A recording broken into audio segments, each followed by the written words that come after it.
দেখতে পাবো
সুদীদর্শক ভক্তমণ্ডলীগণ ও আমার মা বোন বোনেরা, ভক্তগণ,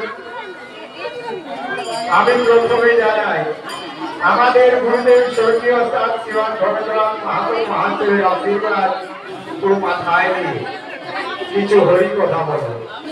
ভক্তগণ, আজ এই লাটুরিয়া গ্রামে চলিতেছে 24 প্রহরের জাগরণ। তাই বহু দূরান্ত হইতে এসেছেন কিছু কিছু ভক্তগণ এবং কিছু কিছু মা ও বোনেরা। এই যে ভক্তগণ, আজকে 24 প্রহরের জাগরণ, এই যে শ্রাস মণ্ডলে শুধু কি আমরা নৃত্য করছি তা নয়, ভগবান বলেছেন যে সর্ব থেকে যত দেবদেবীগণের আগমন হয়েছে এই শ্রাস মণ্ডলে।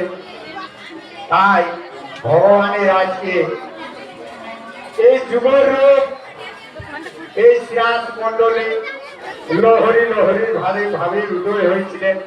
কেমন লহরী ভক্ত, আমরা এক হরির ভাবের ভাবুক হতে পারি না, আবার লহরী ভাবের ভাবক হয়েছিলেন ভগবান। কেমন?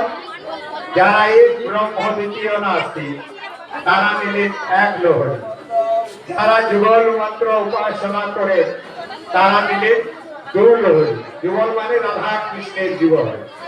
যারা ত্রিগুণে জড়িত থাকে যেমন সত্য রজতম, তারা মিলে 3 লহরী।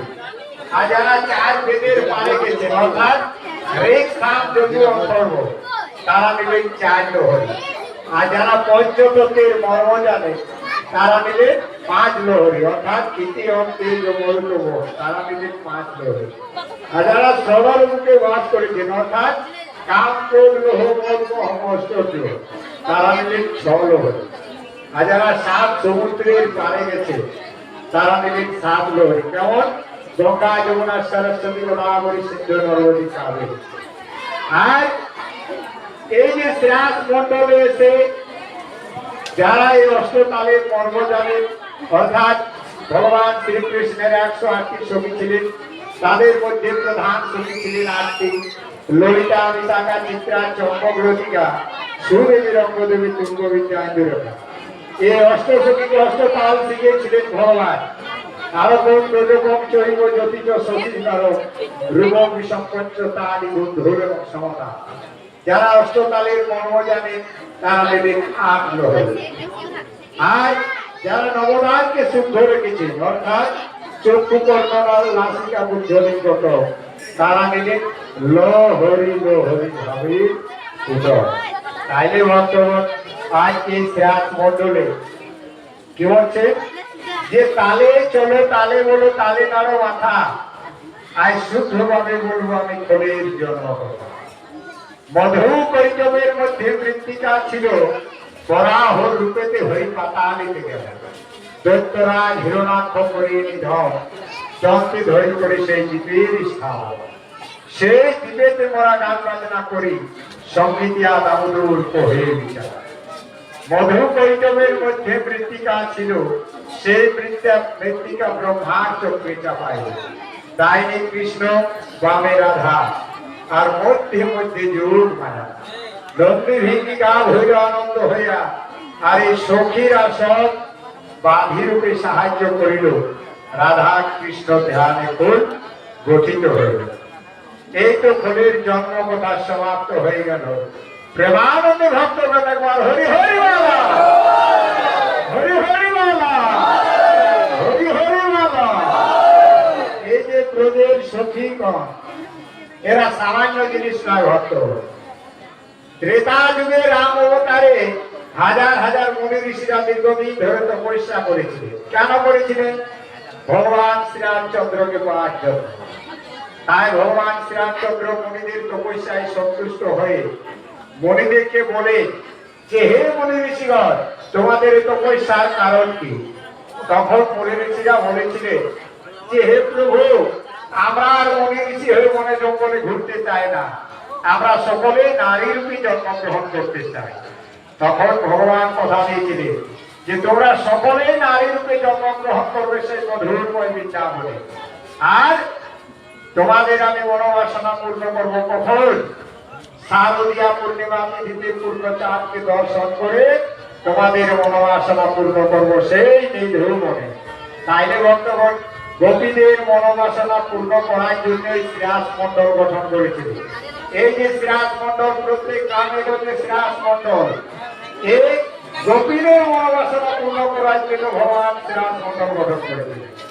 আর একদিকে কামদেব নামের দেবতা ছিলেন, তার 5টি বাণ ছিল: মদন বাণ, মাদন বাণ, দমোহন বাণ, চুম্বন বাণ এবং শোষণ বাণ। এই 5টি বাণ, বাণের মধ্যে শ্রেষ্ঠ বাণ ছিলেন মদন বাণ। এই মদন বাণ যখন যাকে নিক্ষেপ করছে তখনই সে লক্ষ্যভ্রষ্ট হয়ে যেত। তাই কামদেব দেবাদেবের ভোলানাথকে এই বাণ নিক্ষেপ করেছিলেন। ভোলানাথ তৎক্ষণাৎ তার নিজ স্ত্রী পার্বতীকে ছেড়ে দিয়েছে, কুচনের প্রিয় দমন করেছিল। আর দেবরাজ ইন্দ্রকে যেদিন এই বাণ নিক্ষেপ করেছিলেন, দেবরাজ ইন্দ্র তার গুরু মাতা অহল্যাকে হরণ করেছিলেন। আর ব্রহ্মাকে যেদিন এই বাণ নিক্ষেপ করেছিলেন, ব্রহ্মা তার নিজ কন্যা সন্ধ্যাকে হরণ করেছিলেন। তাই কামদেবের মনে বড় একটা অহংকার জন্মে গেল যে আমার থেকে বড় বীর বুঝে আসতে হবে। তখন ভগবান লক্ষ্যে দাঁড়িয়ে বলেছিলেন যে হে কামদেব, আমি হাজার হাজার গোপীদেরকে নিয়ে শ্রীরাস মন্ডল গঠন করবো, তোমার গোটা বাণ আছে, আমাকে নিক্ষেপ করবে। সেদিন যদি পরাজিত করতে পারো তবেই বলবো বড় বীর তার আগে। তাই কামদেব হাজার হাজার বাণ নিক্ষেপ করেছিলেন ভগবান শ্রীকৃষ্ণকে। সে বাণ সে ভগবান শ্রীকৃষ্ণের অঙ্গে মিলিত হয়ে যায়। আর শেষে অষ্টাঙ্গে প্রণাম জানিয়ে ক্ষমা প্রার্থনা জানিয়েছিলেন কামদেব। তাহলে কামদেবের মনোবাসনা করার জন্য শ্রীরাস মন্ডল গঠন করেছিলেন, আর একদিকে গোপীদের মনোবাসনা পূর্ণ করার জন্য শ্রীরাস মন্ডল গঠন করেছিলেন। তাই আজকে শ্রীরাস মন্ডলে স্বর্গ থেকে যত দেব দেবীগণের আগমন হয়েছে। আচ্ছা, এই শ্রীরাস মন্ডলে শুধু কি আমরাই নৃত্য করছি? তাহলে আর কে কে নৃত্য করছে? এই যে হরিবল, যেমন 4 অক্ষর, তদ্রূপের বাদ্য সৃষ্টি হয়েছিলেন 4 অক্ষরে। কখন সৃষ্টি হয়েছিলেন?